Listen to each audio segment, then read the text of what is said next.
Student, तो आज आप लोग देखने वाले हैं करंट इलेक्ट्रिसिटी का पार्ट 4। तो बच्चों, इसके पहले आप लोगों ने पढ़ा था ओम का नियम, जिसमें आप लोगों को बताया गया था कि यदि हम किसी चालक में कोई भौतिक परिवर्तन ना करें तो चालक पर आरोपित विभवांतर V, चालक के सिरों पर आरोपित विभवांतर V और उसमें प्रवाहित धारा I का अनुपात सदैव एक नियतांक होता है, जिससे हम बोलते हैं चालक का प्रतिरोध। और प्रतिरोध के व्युत्क्रम को बच्चों हम लोग क्या बोलते हैं? उसको हम बोलते हैं विद्युत चालकता। तो विद्युत चालकता का आपको बच्चों क्या फार्मूला मिला था? विद्युत चालकता क्या होता है? वो होता है प्रतिरोध का व्युत्क्रम, यानी कि 1/R। और बच्चों, इसके पहले आप लोगों ने पढ़ा था क्या? आप लोग पढ़ा था विशिष्ट प्रतिरोध।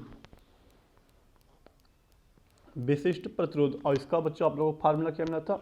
रो बराबर मिला था RA/L, या इसका एक फार्मूला और मिला था बच्चों, विद्युत क्षेत्र की तीव्रता और धारा घनत्व का अनुपात। विशिष्ट प्रतिरोध का ये बच्चों फार्मूला आप लोगों को मिला था। और एक और मिला था विशिष्ट चालकता। विशिष्ट चालकता, अब ये बच्चों विशिष्ट चालकता क्या होता है? इसमें आप लोगों को बताया गया था कि विशिष्ट प्रतिरोध का जो व्युत्क्रम होता है उसको हम बोलते हैं विशिष्ट चालकता। यानी इसका बच्चे जो फार्मूला होगा वो कितना, जो 1/ρ या L/RA, या इसको हम लोग J/E। ये आज हम लोग बच्चों इन चारों फार्मूलों पर कुछ न्यूमेरिकल को देखने वाले हैं। और इसके बाद आप लोग बच्चों पढ़ने वाले हैं विद्युत ऊर्जा। तो पहले हम लोग बच्चों इस पे कुछ न्यूमेरिकल देखते हैं। तो शुरुआत करते हैं बच्चों अपने पहले न्यूमेरिकल से।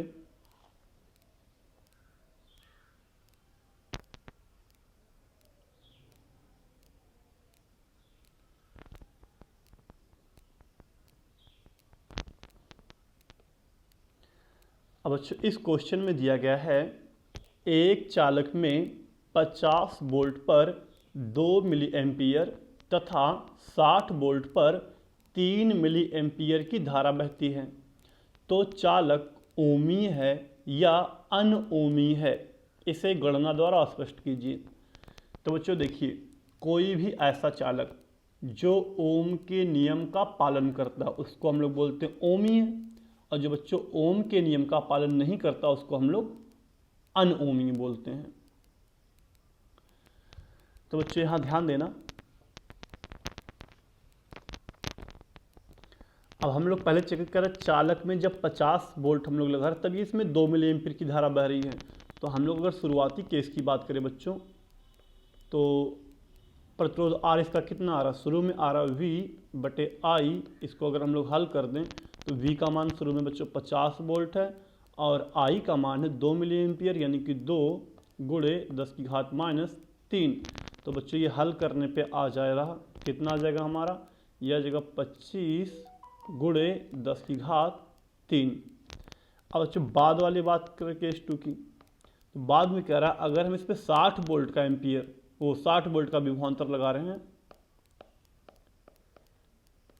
तो धारा कितना जा रहा है? 3 मिली एम्पियर। तो जगह 3 × 10⁻³ तो ये बच्चों कट के कितना आ जाएगा? 20, या जरा 20 × 10⁻³ तो बच्चों ध्यान दो, अगर ये परिपथ ओमी होता तो इसके सिरों पर आरोपित विभवांतर V और उसमें प्रवाहित धारा का अनुपात हमेशा एक नियत अंक आता। लेकिन यहाँ बच्चों क्या है? यहाँ पे एक बार आ गया आपका 20 × 10⁻³ और एक बार आया 25 × 10⁻³, मतलब अलग अलग अंक आ रहा है। तो बच्चों ऐसे में हम लोग कह सकते हैं कि जो परिपथ है वो ओमी नहीं है। ये परिपथ कैसा बच्चों? अनओमी है।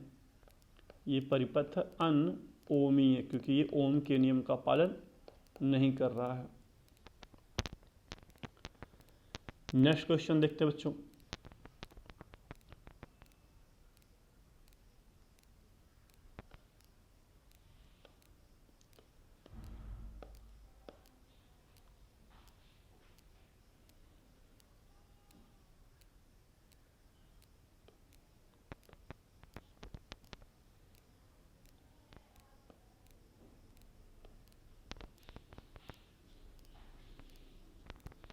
अगला क्वेश्चन दिया गया है, एक तार का प्रतिरोध 500 ओम है तो इसकी विद्युत चालकता ज्ञान से। तो बच्चों बहुत ही आसान है, विद्युत चालकता का फार्मूला क्या हो जाता है, विद्युत चालकता G बराबर 1/R लगा देंगे हम लोग। तो इस जगह G बराबर 1/R और R का मान है बच्चों कितना 500, तो यहाँ रख देंगे 500 ओम। और ये हल करने पे हमारा G बराबर आ जाएगा 2 × 10⁻³ इसका मात्रक क्या हो जाएगा बच्चों, ओम इनवर्स, ये इसका मात्रक हो जाएगा। नेक्स्ट बच्चों क्वेश्चन नंबर 19 देखते हैं हम लोग। 19वां क्वेश्चन,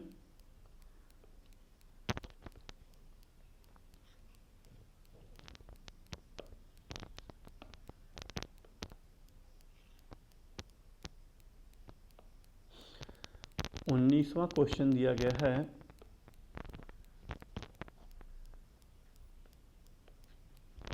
कह रहा है एक चालक के पदार्थ की विद्युत चालकता की गणना कीजिए जिसकी लंबाई 3 मीटर दिया गया बच्चों, लंबाई L बराबर दिया गया है 3 मीटर,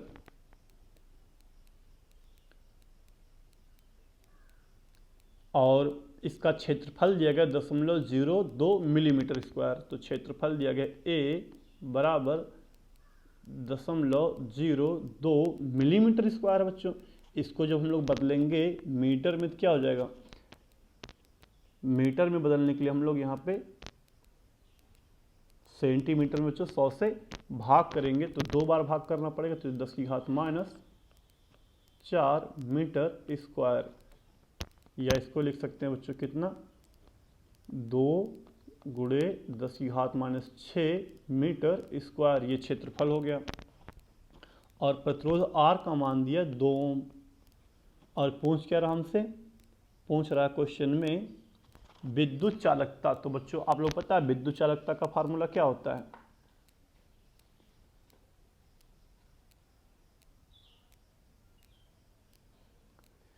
विद्युत चालकता प्रतिरोध का व्युत्क्रम होता है। तो हम लोग बच्चों यहां क्या करेंगे,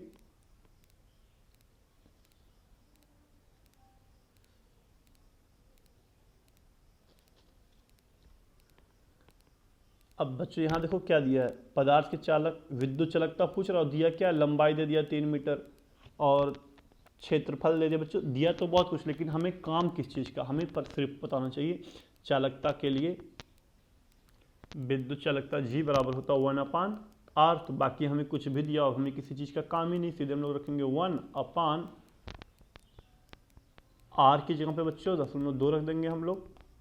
तो ये हमारा आ जाएगा 0.5 ओम इनवर्स, बस आंसर आ गया। बाकी तो बस ये सब बच्चों कंफ्यूज करने के लिए दिया गया था आप लोगों को, यही आपका आंसर हो जाएगा। नेक्स्ट देखते हैं बच्चों,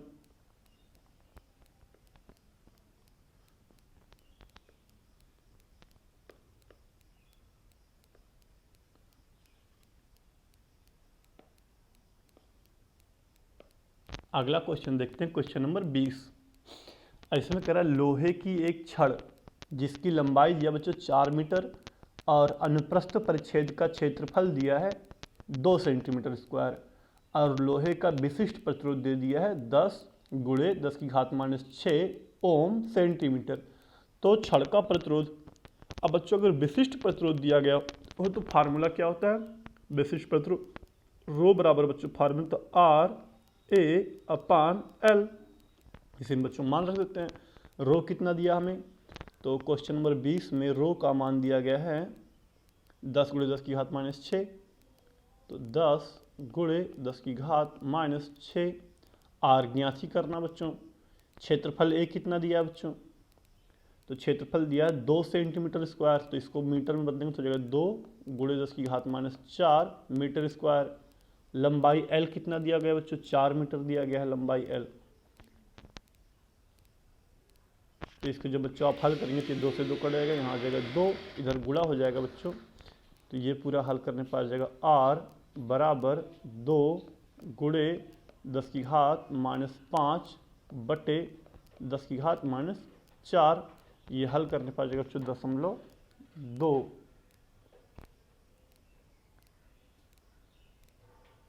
एक चीज़ और बच्चों ध्यान देना है, कुछ गलती हो रहा है,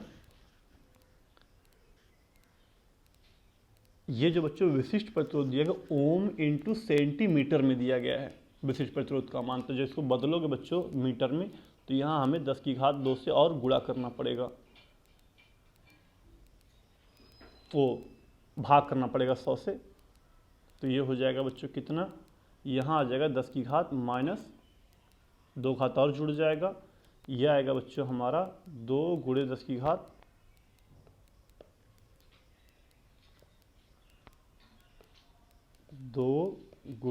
10⁻3। ये हो जाएगा बच्चों। मात्रक बच्चों बहुत ध्यान देना, यहाँ सेंटीमीटर दिया था, अगर बदलेंगे नहीं तो सवाल हमारा पूरा गलत हो जाएगा। सवाल तो बहुत आसान बच्चों, लेकिन यूनिट आपको हमेशा ध्यान देना कि ईएसआई पद्धति में है कि नहीं। नेक्स्ट क्वेश्चन देखते हैं बच्चों, क्वेश्चन नंबर 21।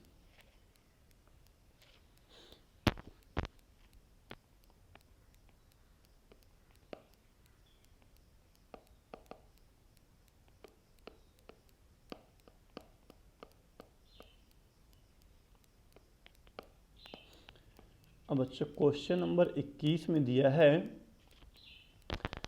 0.46 मिलीमीटर व्यास और 50 × 10⁻⁶ ओम इंटू सेंटीमीटर विशिष्ट प्रतिरोध वाले तार से 10 ओम का कुंडल बनाने के लिए कितने लंबे तार की आवश्यकता होगी। अब बच्चों यहाँ हम लोगों को व्यास दिया यानी त्रिज्या मिल जाएगा, विशिष्ट प्रतिरोध दे दिया है और प्रतिरोध भी दे दिया है। अब पूछ रहा तार की लंबाई। तो बच्चों इस कंडीशन में फार्मूला क्या लगाएंगे, विशिष्ट प्रतिरोध आर का लगा देंगे फार्मूला,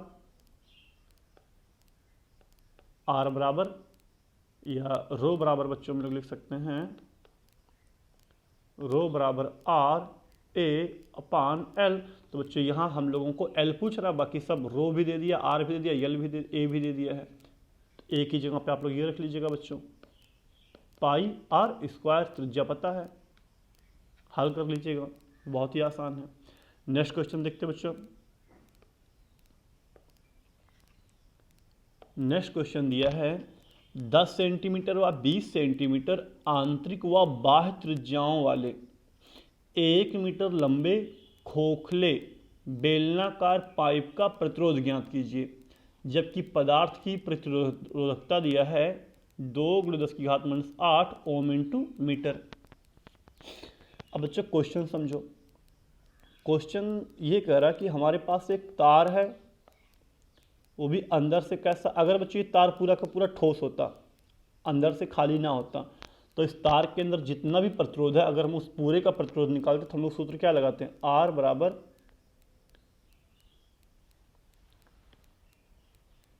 रो एल अपान ए, ये फार्मूला हम लोग लगा देते हैं बच्चों। लेकिन अब समस्या क्या है बच्चों कि इसका अगर हम लोग ये फार्मूला लगा के हल करेंगे तो हमें आ जाएगा इस पूरे चालक का प्रतिरोध पूरा, लेकिन हमें पता कि ये अंदर से है खोखला, तो अंदर से जितना पदार्थ निकला बच्चों उतने पदार्थ का प्रतिरोध हमको घटाना पड़ेगा। तो हम लोग यहाँ क्या करेंगे, पूरे पदार्थ का प्रतिरोध मान लेते हैं R1, पूरे पदार्थ के प्रतिरोध में से जितना ये खोखला है उतने का हम लोग घटा लेते हैं, तो हमारा आंसर आ जाएगा। तो हम लोग बच्चों यही करेंगे। चलिए देखिए, तो पूरे प्रतिरोध का पदार्थ हम लोग मानते हैं रो, पूरे पदार्थ के ये हो जाएगा पूरे पदार्थ का जो प्रतिरोध है बच्चों वो हो जाएगा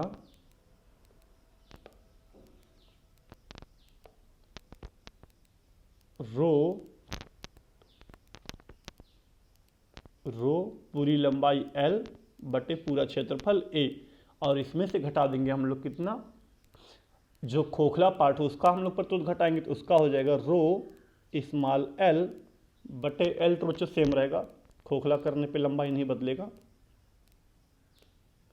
लंबाई वही रहेगा, क्षेत्रफल बच्चों ये बदल जाएगा, इसको A1 कर देते हैं, इसको A2 कर देते हैं।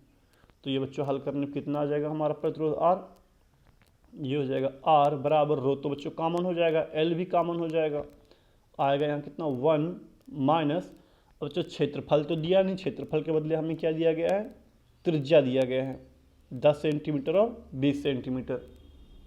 तो त्रिज्या को हम लोग इसको लिख सकते हैं पाई R1 का स्क्वायर माइनस पाई R 2 का स्क्वायर कर देते हैं इसको।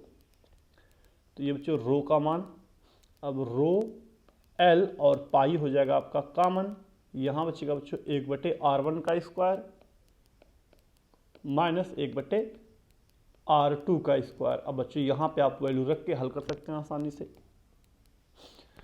तो वह आंसर तो आप लोग देख ही रहे बच्चों कितना आया है, और ये हल करने पे आपका आ जाएगा 2.1 × 10⁻7 ओम।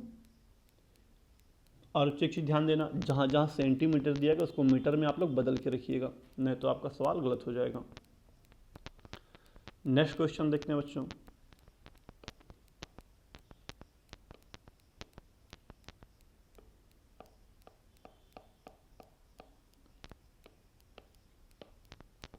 अगला क्वेश्चन दिया गया है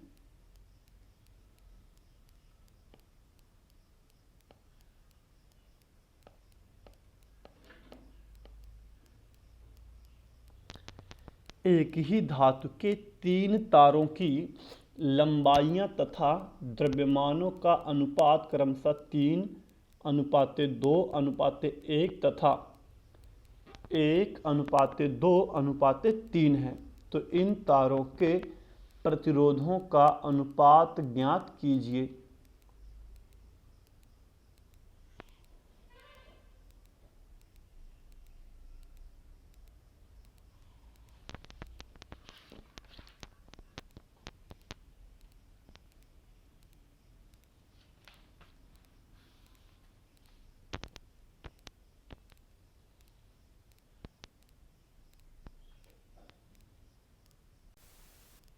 इस क्वेश्चन को बच्चों थोड़ा ध्यान से समझिएगा। अब देखिए बच्चों, दिया इसमें क्या है, इसमें दिया है बच्चों तीनों तारों के लंबाई और द्रव्यमान का अनुपात, और पूछ रहा है प्रतिरोधों का अनुपात। तो बच्चों थोड़ा ध्यान देना, प्रतिरोध का जो फार्मूला होता है R बराबर रो L अपान A, ये तो बच्चों प्रतिरोध का फार्मूला है। अब यहाँ पे जो बच्चों रो है आप लोगों को पता होगा,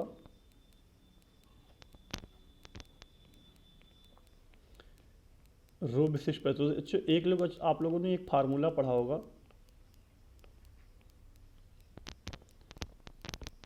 घनत्व बराबर होता है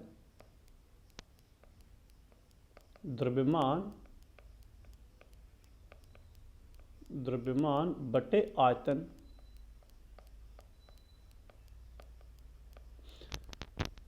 अब बच्चों अगर हम मान लें घनत्व इसका है, आसानी के लिए x मान लें, पदार्थ का घनत्व x है, द्रव्यमान m है, तो आयतन को मतलब v a इंटू एल मान लेते हैं।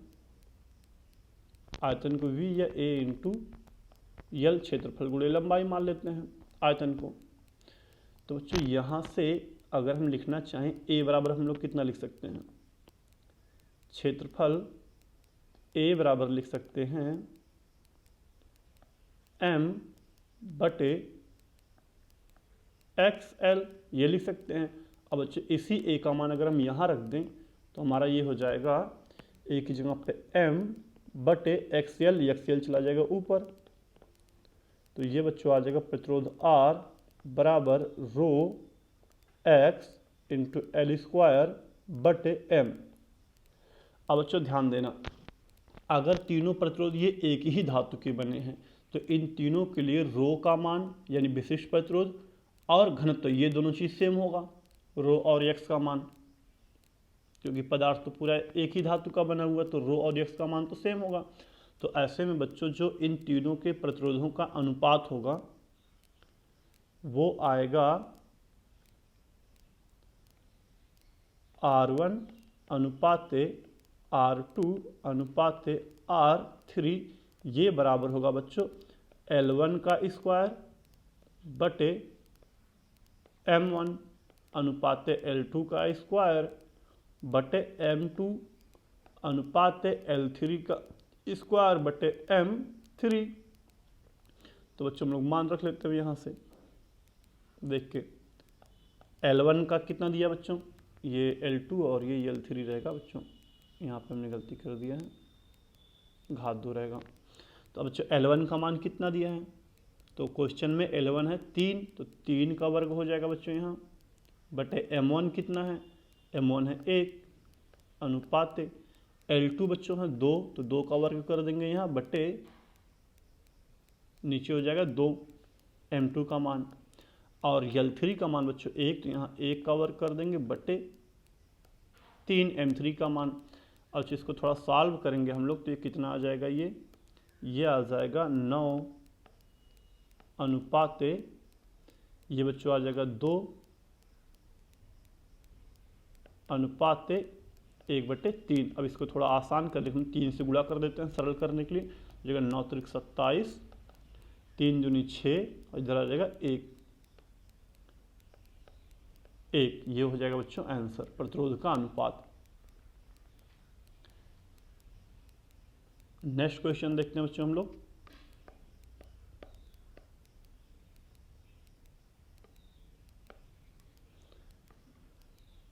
अगला क्वेश्चन है, किसी तार की लंबाई 2 मीटर तथा व्यास 1 मिलीमीटर है, इसका विद्युत प्रतिरोध 50 मिली ओम है, तो गणना कीजिए। बच्चों ये क्वेश्चन बहुत ही आसान है, दिया क्या क्या है, फार्मूला हम लिख दे रहे बच्चों, आप लोग इसको खुद से सॉल्व कर सकते हैं। दिया है किसी तार की लंबाई 2 मीटर है, तो L दे दिया बच्चों, L बराबर दिया 2 मीटर, और व्यास दिया बच्चों 1 मिलीमीटर, यानी त्रिज्या आप निकाल सकते हैं, त्रिज्या कितना हो जाएगा R, ये हो जाएगा 0.1 मिनट, ये हो जाएगा बच्चों 0.5 मिलीमीटर, और प्रतिरोध दिया बच्चों 50 मिली ओम, R दे दिया 50 मिली ओम, तो मिली की जगह 10⁻³ रख देना बच्चों, ओम इसको भी बदल लेना बच्चों, ये हो जाएगा 5 × 10⁻⁴ मीटर। अब बच्चों इतना चीज़ दे दिया, पूछ क्या रहा है, पहला आप लोगों से पूछ रहा है विद्युत चालकता, तो बच्चों प्रतिरोध का पहले पार्ट का आंसर बहुत ही आसान है, आप लोग पता है विद्युत चालकता G बराबर होता है 1/R, R का मान दिया रख लीजिए आप लोग, आसानी से आंसर आ जाएगा। दूसरा पूछ रहा तार का विशिष्ट प्रतिरोध, प्रतिरोधकता पूछ रहा बच्चों, वही विशिष्ट प्रतिरोध यानी कि, तो बच्चों विशिष्ट प्रतिरोध का फार्मूला क्या होता है, इसका फार्मूला होता है RA/L। R का मान पता बच्चों, A की जगह पे πr² आप लोग रख सकते हैं, R दिया ही पहले से, L भी दिया गया, इससे आप लोग पार्ट 2 निकाल सकते हैं बच्चों। और पार्ट 3 दिया विशिष्ट चालकता, तो बच्चों विशिष्ट चालकता क्या होता है, विशिष्ट प्रतिरोध का व्युत्क्रम, तो ये हो जाएगा 1/ρ। पार्ट 2 अगर आप लोग सॉल्व कर लेंगे, पार्ट 3 भी आ जाएगा आसानी से, तो इसको बच्चों आप लोग आसानी से सॉल्व कर सकते हैं। अब नेक्स्ट क्वेश्चन की अगर हम लोग बात करें, 25वां क्वेश्चन जो दिया है, अब इसमें बच्चों देखते हैं क्या क्या दिया गया है। इस क्वेश्चन में दिया गया कि तांबे के तार की अनुप्रस्थ काट का क्षेत्रफल 1 × 10⁻⁶, तो बच्चों क्षेत्रफल दे दिया पहले ही, तांबे के अनुप्रस्थ काट का क्षेत्रफल A बराबर दिया 10⁻⁶ मीटर स्क्वायर, और मुक्त इलेक्ट्रॉन का घनत्व दिया यानी कि N, एकांक आयतन में इलेक्ट्रॉनों की संख्या दे दिया है 10⁻28 प्रति घन मीटर, और तार में 2 एम्पियर की धारा बह रही है, I बराबर दिया बच्चों 2 एम्पियर की धारा बह रही है। यदि तार के पदार्थ का प्रतिरोधकता यानी कि विशिष्ट प्रतिरोध,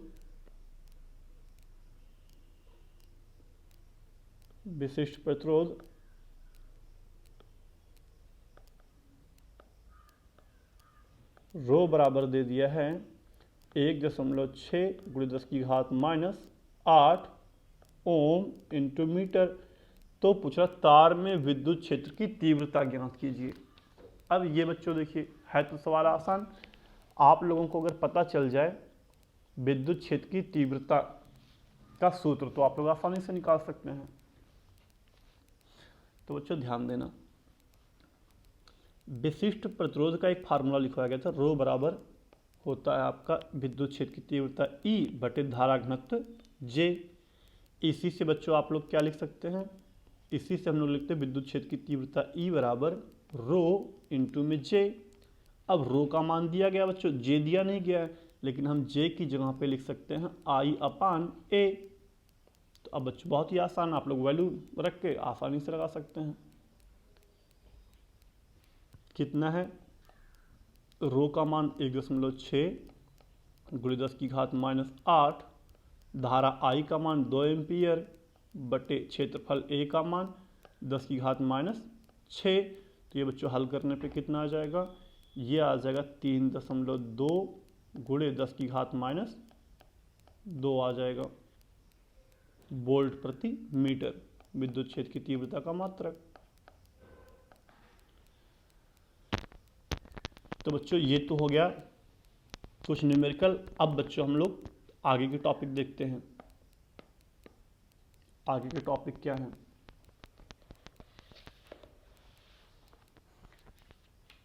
फिर उस पे सवाल देखते हैं बच्चों।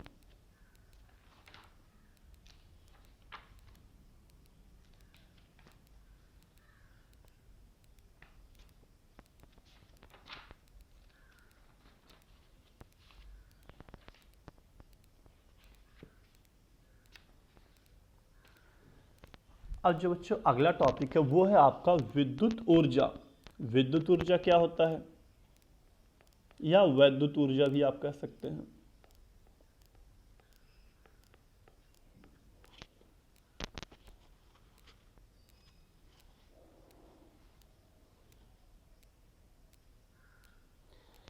अब बच्चों धारा प्रवाह को बनाए रखने के लिए हमें पता है जब भी किसी तार में धारा प्रवाहित होता है तो वो अपने आप तो प्रवाहित नहीं होता है, उसको चाहिए ऊर्जा।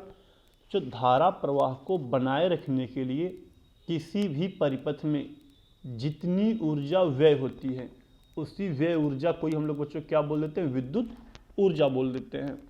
और इसका बच्चों फार्मूला होता है, अगर हम मान लें कि चालक के सिरों पर आरोपित विभवांतर V है और उसमें प्रवाहित धारा या उसमें प्रवाहित आवेश Q है, तो बच्चों हमें पता कार्य W बराबर V × Q होता है।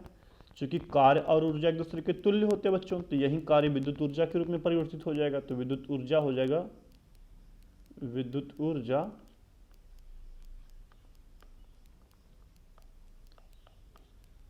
बराबर हो जाएगा V × Q। तो एक फार्मूला तो बच्चों ये हो जाएगा विद्युत ऊर्जा का।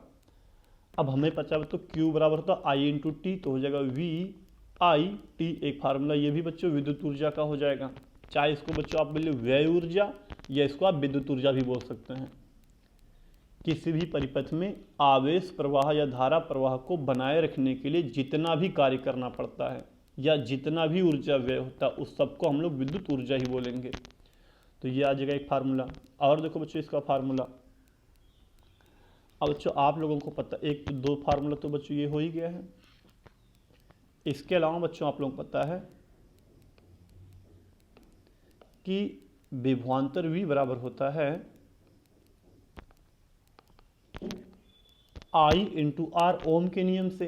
तो अगर हम लोग इस सूत्र में जो V बराबर IR रख दें तो विद्युत ऊर्जा का हमें एक और फार्मूला मिल जाएगा, विद्युत ऊर्जा W बराबर लिख सकते हैं V I। अब जो V की जगह पे I × R रख रहे हैं तो यहाँ हो जाएगा I² RT। ये भी एक फार्मूला मिल जाएगा बच्चों। ऐसे बच्चों अगर हम लोग I बराबर, हम लोग पता है कि I बराबर होता है V/R ओम के नियम से। तो अगर हम लोग बच्चों ये रख दें I की जगह पे तो फिर से एक फार्मूला मिल जाएगा। W बराबर हमें क्या मिल जाएगा, V² R × T मिल जाएगा। ये भी विद्युत ऊर्जा का फार्मूला है। अब बच्चों ध्यान देना, अगर किसी तार में विद्युत धारा प्रवाहित हो रहा तो हमें पता है कि जब किसी तार में धारा प्रवाहित हो तो वो गर्म हो जाता है, उसमें ऊष्मा उत्पन्न होता है। तो बच्चों ऊष्मा भी एक प्रकार की ऊर्जा है। तो किसी तार में उत्पन्न ऊष्मा या किसी उपकरण में उत्पन्न ऊष्मा या व्यय ऊर्जा, इन दोनों का ही बच्चों फार्मूला सेम होता है। उत्पन्न ऊष्मा या व्यय ऊर्जा, इन दोनों का ही फार्मूला बच्चों होता सेम। और इन सबका फार्मूला होगा V × Q या VIT, या बच्चों हम लोग लिख सकते हैं I² RT। और क्या फार्मूला था बच्चों, V² R × T। ये सभी के सभी बच्चों व्यय ऊर्जा का फार्मूला है या उत्पन्न ऊष्मा का। अब बच्चों ध्यान देना, इन सब का जो मात्रक होता है जूल। अगर कभी क्वेश्चन में आपको कैलोरी में आंसर पूछ ले तो बच्चों आपको पता है कि एक कैलोरी में कितना, एक कैलोरी जो होता है बच्चों, एक कैलोरी बराबर होता है 4.18 जूल। तो आप लोग भाग करके कैलोरी में भी बदल सकते हैं, क्योंकि ऊष्मा का बच्चों कैलोरी, ऊष्मा का एक मात्रक कैलोरी भी होता है। तो अगर क्वेश्चन पूछेगा कैलोरी में आंसर बताने के लिए तो आप लोग क्या कीजिए, इस सूत्र से आंसर निकालिए, बाकी उसको कैलोरी में बदल दीजिए। अब बच्चों अगला टॉपिक बात करें, विद्युत शक्ति क्या होता है। तो बच्चों जब भी कोई उपकरण चलता है, विद्युत शक्ति क्या होता है, जब भी कोई उपकरण चलता है विद्युत उपकरण, तो वो प्रति सेकंड जितनी ऊर्जा व्यय करता है उसको बच्चों हम बोलते हैं विद्युत शक्ति। या ऐसे कह सकते हैं किसी परिपथ में, किसी विद्युत परिपथ में ऊर्जा क्षय होने की दर, ऊर्जा क्षय होने की दर को विद्युत शक्ति बोलते हैं। इसका बच्चों फार्मूला होता है P बराबर W/T। अब बच्चों W का जितना भी मान आप लोगों ने भी निकाला, अगर उन सबको यहाँ पे रखेंगे तो इसका कुछ और भी सूत्र मिलेगा बच्चों। इसका सूत्र मिल जाएगा P बराबर V/I। एक मिल जाएगा बच्चों I V²/R, और एक फार्मूला और आपको बच्चों मिलेगा I² × R। इतना फार्मूला बच्चों आपको मिलेगा रखने पे मान, W का मान जब आप यहाँ पे रखेंगे। अब इसका मात्रक क्या होता है, तो इसका मात्रक होता है जूल प्रति सेकंड, या इसी को बच्चों हम लोग बोलते हैं वाट, जूल प्रति सेकंड या वाट। अब बच्चों एक चीज और ध्यान देना, अगर हम कह दें किसी उपकरण की शक्ति है 2 वाट, तो इसका मतलब होगा बच्चों कि वो जो उपकरण है वो प्रति सेकंड 2 जूल ऊर्जा व्यय करेगा। अगर हम कह दें बच्चों किसी उपकरण की शक्ति है 100 वाट, तो इसका मतलब वो हर 1 सेकंड 100 जूल ऊर्जा खर्च करेगा जब उसको हम यूज करेंगे। आप लोगों ने बच्चों सुना होगा, जब आप लोग कभी मार्केट से बल्ब लेकर आते हैं, कोई सामान लेकर आते हैं, तो उस पर कुछ संकेत लिखे होते हैं।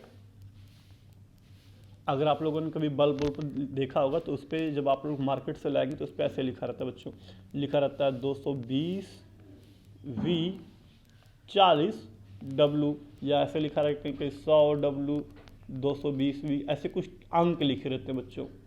अब इसका मतलब क्या होता है, तो बच्चों 220 वोल्ट का मतलब है, ये V का मतलब वोल्ट, W का मतलब जो वाट, शक्ति जो बताता है। इसका मतलब बच्चों कि अगर हम इस बल्ब को 220 वोल्ट की सप्लाई से जोड़ दें, अगर हम इस बल्ब को 220 वोल्ट की सप्लाई से जोड़ दें, तो ये बल्ब प्रति सेकंड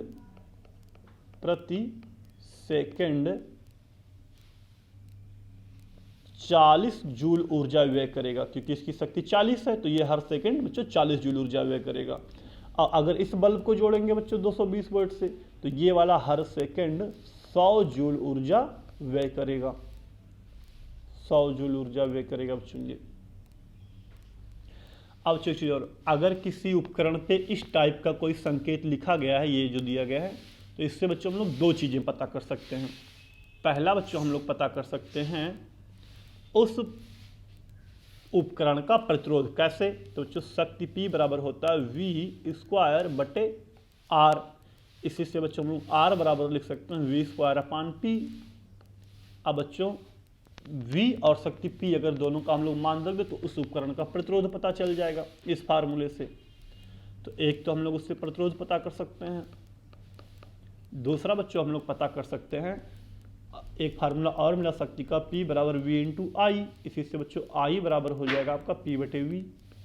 अब I यहाँ पे क्या है बच्चों, उस उपकरण में प्रवाहित की जा सकने वाली अधिकतम धारा, अधिकतम धारा। ये है आई का मान। ये अब जो अधिकतम धारा से मतलब जैसे कोई बल्ब है, उस बल्ब में अधिक से अधिक धारा हम कितना भेज सकते हैं वो यहाँ पे निकल के आएगा अगर हम इस फार्मूले को लगाएंगे। अब बच्चों एक चीज और, एक फार्मूला आप छोटा सा और देख, कक्षा 10 का है बच्चों। किलोवाट घंटा क्या होता है? किलोवाट घंटा क्या होता है?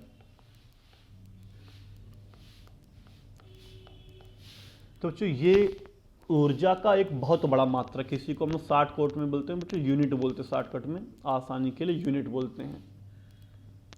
बच्चों ये क्या होता है, अगर हमारे पास कोई 1 किलोवाट वाला उपकरण हो, कोई ऐसा उपकरण हो जिसकी शक्ति हो 1000 वाट, और इसको बच्चों हम 1 घंटे तक अगर चला दें, 1 घंटे तक चला दें, तो ये 1 घंटे में जितना भी ऊर्जा व्यय करता है उसी को हम बोलते हैं 1 किलोवाट घंटा।